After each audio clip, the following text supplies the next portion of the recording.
نبی کریم صلی الله علیه وسلم لږ ساعت پس راغی او چې زه ولیدم چې هغه خلکو سره ولاړ یم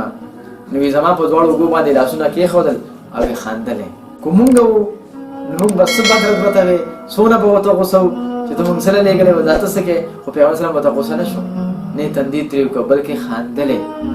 مسکې و او په دواړو اوږې به لاسونه کې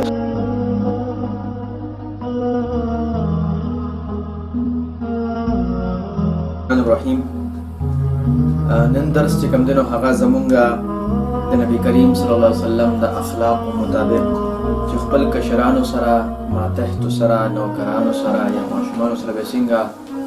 اخلاق ساتل د هغې باره کې دی. پیغمبر د خدای صلی الله علیه وسلم کله چې د مکې مکرمې نه هجرت وکړ مدینې منورې ته لاړ نو مختلف خلکو چې کوم دی د پیغمبر اسلام په خدمت کې مختلف قسمه تحفې پیش کړې. په انصاري کورونو کې یوه ښځه چې د هغې نوم ام سلیم رضی الله عنها و د بنو نجار نه تعلق ساتونکې دا انتهایی قابله محنتي او سمجداره او خو اخلاق والا ښځه وه او نبی کریم صلی الله علیه وسلم سره به ډېر زیات مینه او محبت ساتلو. د تاریخ لیکونکو مطابق د نبی کریم صلی الله علیه وسلم د پلار د اړخ نه چې کوم رشته دار و دا د هغې نه وه نو دې ښځې دا خبره محسوسه کړه چې د نبی کریم صلی الله علیه وسلم په کور کې د واړه واړه کارونو کولو دپاره څوک خادم نشته دی. خوږو کتونکو دې نه دا هم ثابتېږي چې تحفې تحایف یو بل له وړل پکار دي. نبي کریم صلی الله علیه وسلم هجرت وکړو نو خلکو له تحفې راوړلې نو موږ له هم پکار دی چې یو بل له تحفې وړو. یو دا خبره ثابته شوله. دویم دا خبره ثابته شوله چې د پیغمبر علیه السلام د خدمت دپاره یو زنانه خپل بچوړي پیش کړو چې دې به ستاسو خدمت کوي نو دا هم د یو ګفټ په طور باندې هغې پیش کړي یو تحفې په طور پیش کړو. تاسو ته معلومه ده چې د پیغمبر اسلام نارینه اولاد نه و یعنې هغه ژوندي نه و پاتې شوي. نبي کریم صلی الله علیه وسلم درې زامن چې کوم دی په پټوالي کې وفات شوي وو نو سیده ام سلیم رضی الله تعالی عنها د نبی کریم صلی الله علیه و آله وسلم په خدمت کې حاضره شوه او خپل لسو کالو زوی هم ځان سره بوتلو او عرض یې وکړ چې زما دا وړوکي بچی دی د لسو کالو دا د خادم په طور باندې تاسو قبول کړئ تاسو د عام دروازې څه کارونه یې هغه به کوي. واه واه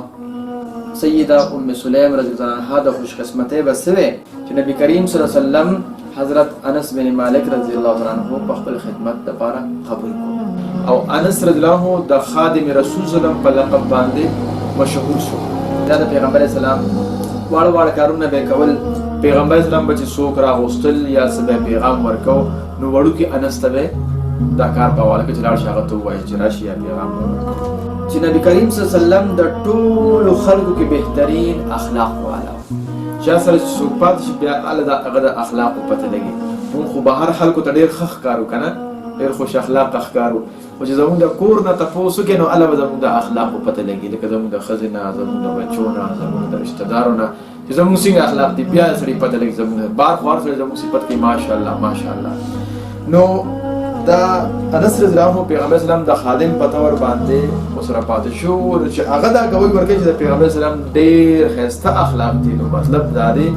چې د کور کس چې ستا د اخلاقو په باره کې ښه رایې قایموي نو مطلب دا چې د انسان اخلاق واقعي چې اعلی اخلاق به وي.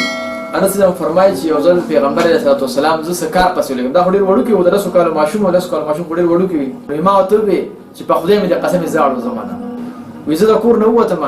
چې بهر بازار کې مو ته ماشومانو لوبې کولې دیم ماشوم و د لسو کالو ماشوم وي. نبي کریم صلی الله علیه وسلم لږ ساعت پس راغی او چې زه ولیدم چې هغه خلکو سره ولاړ یم